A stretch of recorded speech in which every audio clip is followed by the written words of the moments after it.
On parle beaucoup du masque, on porte évidemment de plus en plus le masque avec cette pandémie qu'on souhaiterait voir se terminer le plus rapidement possible, mais on se doute qu'on devra porter des masques pour une bonne période de temps, et comme quoi faire et quoi ne pas faire en portant son masque, c'est le sujet de ma vidéo et je vous parle de tout ça dans quelques secondes. Je suis Denis Fortier. Si vous êtes nouveau ici sur ma chaîne YouTube, je vous conseille de vous abonner en cliquant sur le coin inférieur droit de l'écran. Je vous invite aussi à visiter mon site web, le www.denisfortier.ca. Vous allez pouvoir aussi prendre un rendez-vous en ligne. J'offre des téléconsultations et ça fonctionne vraiment très bien. Maintenant, le masque. Avant toute chose, rappelons que le port d'un masque artisanal, c'est une façon d'abord de protéger les autres. Si moi je suis un porteur, si je suis asymptomatique et j'ai le virus, j'ai contracté le virus, je peux contaminer les autres sans le savoir, sans vraiment ressentir aucun symptôme, et je peux aussi être présymptomatique, c'est-à-dire que je suis porteur, je n'ai pas de symptômes en ce moment, et dans quelques jours, je développerai la maladie. C'est vraiment ces deux possibilités-là, et aussi pour les personnes qui sont très vulnérables, les personnes qui sont immunosupprimées, les personnes qui sont à risque, peut-être que dans certains contextes, le masque artisanal peut peut-être aussi les protéger. Il y a encore beaucoup de questions à ce sujet-là, mais on sait que si toute la population portait le masque tout le temps en le plaçant comme il faut et en faisant les bonnes choses, on aurait un effet assez puissant sur la réduction des décès et sur le contrôle de cette pandémie-là. Et il y a des scientifiques, il y a des prix Nobel qui se sont prononcés sur l'obligation de porter un masque en public. Je pense que c'est fondamental, et de savoir quoi faire et quoi ne pas faire lorsqu'on porte un masque, c'est fondamental, et c'est le sujet de ma vidéo. Une chose à faire lorsque vous vous procurez votre masque, c'est de vérifier les deux propriétés essentielles d'un bon masque. La première, c'est la capacité de filtrer. C'est plus difficile de le vérifier. Je vais vous donner des trucs, d'autres conseils plus précis, mais regardez sur l'emballage si ça a été testé. Si vous fabriquez votre masque, évidemment, vous ne pourrez pas le savoir, mais vérifiez s'il y a une indication sur la capacité de filtrer. C'est souvent en pourcentage, en fonction aussi de la grosseur des particules. Les masques chirurgicaux, par exemple, vont filtrer une proportion vraiment très importante, au-dessus de 95% souvent de particules. Les masques artisanaux, beaucoup moins, mais vérifiez si vous voyez cette note-là sur la capacité de filtrer. Il y a une autre propriété aussi qui est essentielle à considérer, c'est la respirabilité. Votre masque doit vous permettre de respirer. Ça peut sembler ridicule de dire ça comme ça, mais vérifiez-le. Si le masque vous ne permet pas de respirer, évidemment, vous ne le garderez pas, mais si la respirabilité est moyenne, probablement que votre masque va s'humidifier très rapidement et le masque ne sera plus bon. Lorsqu'il est humide, le masque est saturé et on doit le retirer ou le changer. La capacité de filtrer, la respirabilité, les deux propriétés essentielles d'un bon masque. Et pour vérifier la respirabilité du masque, écoutez ma vidéo sur le test du briquet. Vous allez tout savoir sur l'efficacité de ce test-là. Dans la capacité de filtrer, un bon masque devrait avoir deux types de filtres. D'abord, un filtre mécanique, c'est-à-dire que le tissu bloque l'entrée de particules ou la sortie de particules à un certain pourcentage. C'est un filtre mécanique. Mais le même principe est utilisé pour les filtres, par exemple, de système de ventilation. On a aussi besoin d'un filtre électrostatique.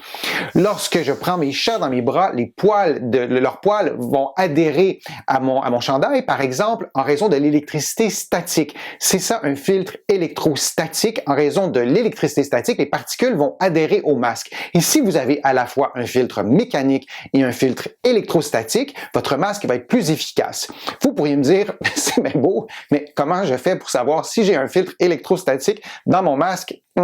Bien, ce n'est pas si simple que ça de le vérifier dans l'emballage aussi. Vous fabriquez vous-même votre masque, mais on recommande, il y a vraiment plusieurs organismes qui le recommandent, d'avoir au moins 2 couches de tissu dans la fabrication de votre masque, et idéalement d'avoir 2 tissus différents. On parle beaucoup du coton comme un tissu efficace, du lin, de la flanelle, et en ayant au moins 2 couches de tissu, les tissus vont se toucher et il va y avoir une friction lorsque vous allez bouger, et peut-être qu'il y aura aussi avec cette électricité statique-là un deuxième filtre, cette fois électrostatique. Lorsque vous fabriquez un masque ou lorsque vous vous procurez un masque artisanal, est-ce que ce masque-là devrait contenir un filtre à café? C'est une question qui demeure sans réponse précise. En fait, il y a deux opinions. D'abord, il y a les centres américains de contrôle des maladies qui recommandent sur leur site web d'utiliser un filtre à café pour fabriquer vos masques.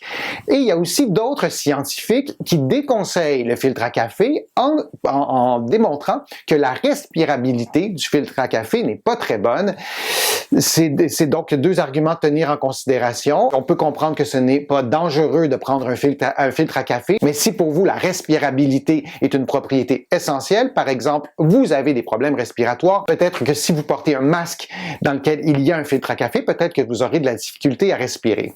Avant de porter un masque, vous vous lavez les mains pendant 20 secondes et moi je vous recommande d'ajouter un 10 secondes supplémentaires pour insister sur les ongles et sur les poignets qui sont aussi des vecteurs de transmission et ensuite vous mettez votre masque en le tenant par les élastiques, par les attaches sur le côté. Vous ne touchez pas à votre masque et vous le placez vraiment en essayant de n'utiliser que les élastiques.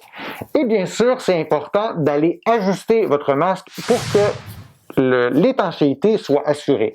Là, je vais beaucoup utiliser mes doigts pour vous le montrer et on va s'assurer que ça soit en dessous du menton. Un test que vous pouvez faire, c'est de souffler.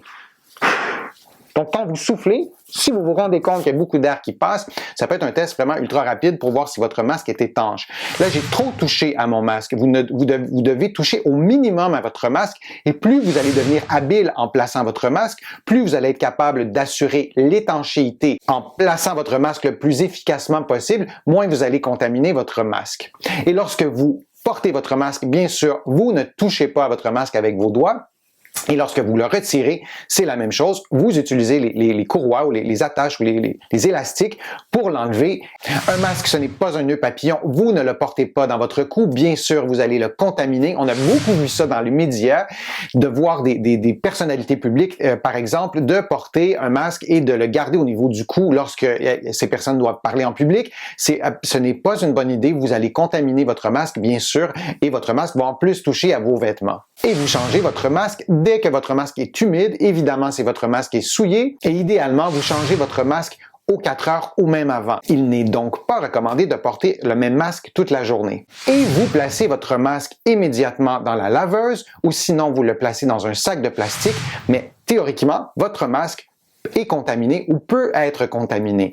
Et c'est une très mauvaise idée d'ailleurs, et on le voit beaucoup, moi je suis dans la région de Montréal, de voir beaucoup de masques au sol, les gens les jettent par terre, mais c'est d'une incohérence totale. On porte dans un endroit public, on porte principalement les masques pour protéger les autres. Donc, si vous laissez vos masques souillés par terre et quelqu'un d'autre le ramasse, il n'y a aucune logique de porter un masque. Assurez-vous de choisir un masque dont la forme épouse bien la forme et la morphologie de votre visage. Ça sera beaucoup plus facile d'optimiser l'étanchéité entre le masque et votre peau. Et en ce qui concerne le lavage, vous pouvez laver votre masque avec de l'eau chaude, avec du savon. Vous vous assurez que l'eau ne soit pas trop chaude parce que pour certains tissus, une eau qui est trop chaude va détruire une partie, en tout cas, du tissage, de la qualité des fibres du tissu et votre masque ne sera plus efficace.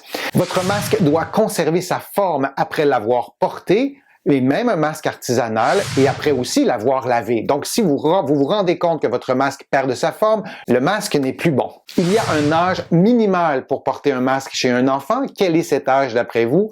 2 ans. Donc, les enfants de 2 ans et moins ne doivent pas porter de masque. Si vous avez une barbe, le port du masque devient beaucoup moins utile. D'abord, votre masque peut être contaminé. Vous allez pouvoir vous laver les mains pendant 20 secondes avant de mettre votre masque, mais vous ne vous laverez pas la barbe. Donc, vous pouvez contaminer votre masque en le mettant. Et aussi, l'étanchéité du masque ne sera pas optimale. Bien sûr, le contact avec la peau sera pratiquement impossible. Vous ne devriez jamais prêter votre masque à quelqu'un d'autre. Un masque est réservé à un seul utilisateur. C'est un principe de base pour des raisons évidentes. Même si vous l'avez lavé, on recommande que votre masque ne serve qu'à vous. J'espère que ma vidéo vous a été utile. J'espère que les informations étaient claires. Si c'est le cas, je vous invite à cliquer j'aime, à la partager sur vos réseaux sociaux et à me faire des commentaires et des suggestions pour de prochaines vidéos. Vous allez trouver beaucoup d'informations sur mon site web, le www.denisfortier.ca, et il y a aussi beaucoup d'informations dans mes livres qui sont disponibles partout au Canada, en librairie et sur le web. Vous allez aussi trouver mes livres un peu partout à travers le monde, notamment en France, là aussi en librairie et sur le web. Je suis Denis Fortier. Je vous remercie beaucoup. À bientôt.